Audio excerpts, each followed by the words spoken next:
Hello and welcome to another Friday Findings video. Sandy here. Welcome to my YouTube channel and my blog, keepsakecrafts.net.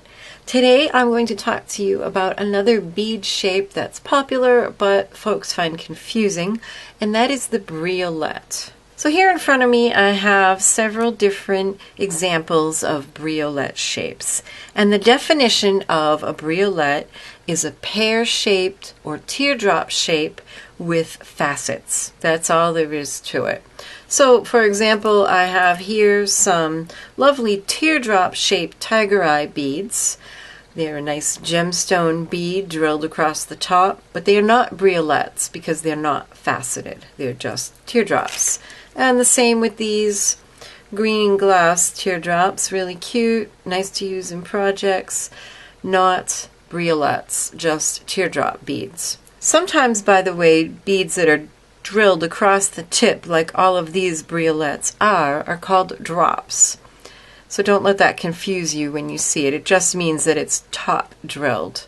You will occasionally find briolettes drilled from the point down through the center symmetrically, but usually they're drilled across the tip, so to emphasize that graceful hanging shape. And again, it's the shape that gives them their name, not the material. I have them here in a gemstone. This is olive jade. I have these in glass. You can see that these ones are flat.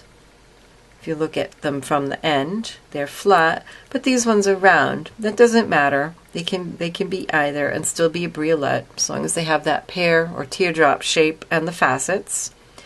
They can be nice and elongated and graceful like these. Here's a lovely teardrop-shaped Swarovski crystal briolette. And then this one has a somewhat different shape, a little more pointed at the bottom. The thing we like about briolettes is that they put us in mind of a chandelier with that graceful dangling look. And it's fun to work with them because they just hang a little bit differently than other beads as a rule. Like I said, they have that beautiful, graceful shape. A few different ways you can deal with briolettes if you don't want to just string them. I have shown you in another video how to wire wrap them. You could use a pinch bail to hang your briolettes, and it just looks like this. You can find them with lots of different decorations on the front. And then it's got these little teeth. One tooth goes in each side of the hole, and then you pinch it, hence the name. And then you could see how pretty that would be hanging from something. I strongly recommend that once you get your design planned, that in your final pass with the pinch bail that you add a drop of strong glue in there just to keep it from coming apart so you don't lose your bead. Another kind of bail that you can use with your briolettes doesn't even look like a bail at first, but it's one of these little glue-on bails, and you would use it with an epoxy.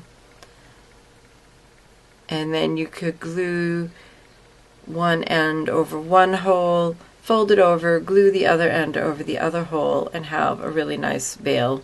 Again, if you had a larger one that you wanted to use as a pendant, these are nice. So the next time you see a design that calls for briolettes, you'll know just what they're talking about. If you like this video, please be sure to subscribe to my YouTube channel so you'll see more like it, and also click like and share it with your friends who you think would find it interesting. You can follow my creative endeavors on Facebook, Pinterest, Instagram, and on my blog, keepsakecrafts.net. Happy creating. Bye-bye.